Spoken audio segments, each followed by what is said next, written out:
ഈ കേരളത്തിലെ പിണറായി സർക്കാരിലെ മന്ത്രിസഭയിലെ ഏറ്റവും വലിയ മാലിന്യമാണ് ഈ M P Rajesh. M P Rajesh എന്ന് പറയുന്ന മന്ത്രി അതിലൊരു മാലിന്യമാണ് വാസ്തവത്തിൽ.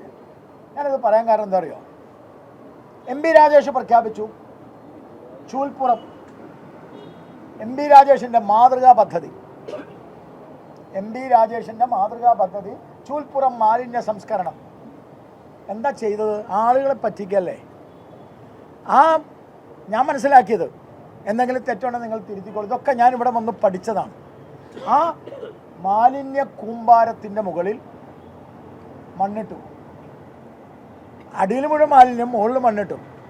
3 പ്രാവശ്യം സമരം ചെയ്ത ആളാണ്, നിരാഹാരം ഇരുന്ന ആളാണ് ഈ അനിൽ. ഇവിടുത്തെ BJP പ്രവർത്തകരുടെ പോരാട്ടം വടക്കേക്കാട് ശ്മശാനത്തിനെതിരായിട്ട്, അത് അവിടെ പൂർണ്ണമായി കാര്യങ്ങൾ ചെയ്യാത്തതിനെതിരായിട്ട്, കമ്മ്യൂണിറ്റി സെൻറ്ററിൽ ഉദ്ഘാടനം ചെയ്തതിനായിട്ട് സമരം ചെയ്ത ആളാണ് ഈ ഇരിക്കുന്ന ആൾ, ദയാനന്ദൻ. ഞാൻ പറയാൻ ആഗ്രഹിക്കുന്നത്, എം പി രാജേഷിൻ്റെ മാതൃകാ മാലിന്യ സംസ്കരണം, മോളിൽ പൂന്തോട്ടം, അടിയിൽ മാലിന്യം നാട്ടിലെ ജനങ്ങളുടെ വീട്ടിലേക്ക് ഒഴുകുകയാണ്.